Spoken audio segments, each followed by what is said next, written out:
This year, with the iPhone 13 Pro Max, Apple is claiming that it has the best battery life on any iPhone ever. So we're gonna test it and compare it to arguably its biggest competition right now in Samsung's Galaxy S21 Ultra. Taking a look at the spec sheets, while the iPhone 13 packs a bigger battery than last year's at 4,352 mAh, it still pales in comparison to the Galaxy's massive 5,000 mAh capacity. And unlike before, this year the iPhone 13 Pro displays match the Galaxy's higher refresh rates of up to 120 Hz, which at least on the Galaxy has been found to use up more battery life. So it's going to be interesting to see how this new iPhone fares, and if it can live up to Apple's claim of lasting 2.5 hours longer than before.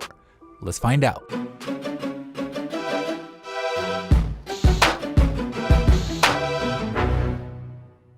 Alright, we'll kick things off in the phone test, where each device is going on the same 1-hour phone call, where 60 minutes later, the iPhone is only reporting a 1 percentage point drop in its battery, falling to 99, while the Galaxy falls all the way down to 95. But the thing is, the iPhone kind of tends to over-report on its battery life early on. I think Apple does this to prevent people from overcharging their phones, so we'll see how it fares here in the messaging test, where after 1 hour of texting back and forth with our automated chatbots, this time it's the Galaxy that does better, dropping by 6 points compared to the iPhone's 7-point drop. I don't know if that was due to the Galaxy being more efficient there, or if it was just the iPhone's battery percentage indicator giving us a more accurate estimates, but either way, here in the email test, we're simply opening up the same set of emails and then scrolling through them a couple of times. So this will be the first time the higher refresh rates are being put to work with scrolling, where 1 hour later, the iPhone does better this time, improving its overall lead to 4 points as we head into the browser test. Now, this test is a lot more processor intensive than the last three, with each phone cycling through the same set of websites, loading each web page, and then scrolling through them,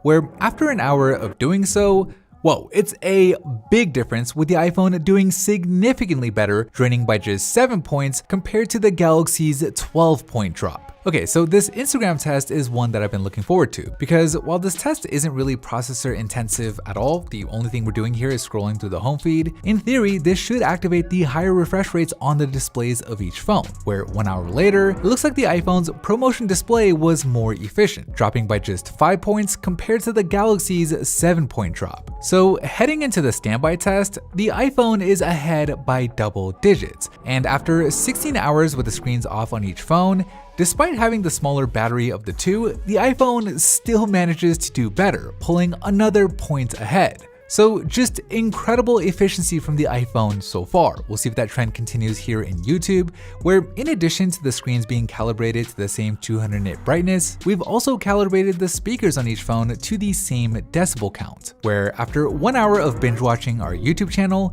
the iPhone 13 Pro Max continues to outperform, improving its total lead to a whopping 14 percentage points. We'll see if the Galaxy can make up some ground here in the gaming test, where each phone is playing Alto's adventure. But no, the iPhone does way better, adding another 6 points to its lead. So as we move on to the maps test, the iPhone is 20 points ahead at 50% compared to the Galaxy's 30. But after an hour of simulated navigation, the Galaxy actually makes a little bit of a comeback, with it doing 2 points better. We'll see if it can continue to make up some ground here in Spotify, where after an hour,